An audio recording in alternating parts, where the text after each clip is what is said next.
How to upgrade Roblox on iPhone.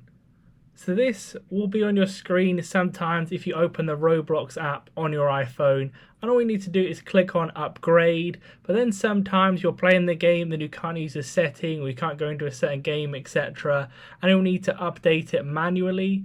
So what you want to do if you get in that situation is you want to go back to the App Store where you initially downloaded it. So go ahead on the App Store to go ahead and type in Roblox. Then in the Roblox section right here, you should see just the regular Roblox app there, where you can go ahead and click update on the actual Roblox app right here.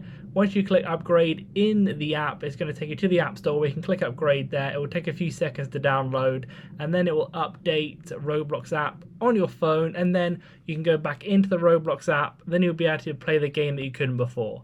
Leave a like on the video if it helped. Subscribe for more helpful videos.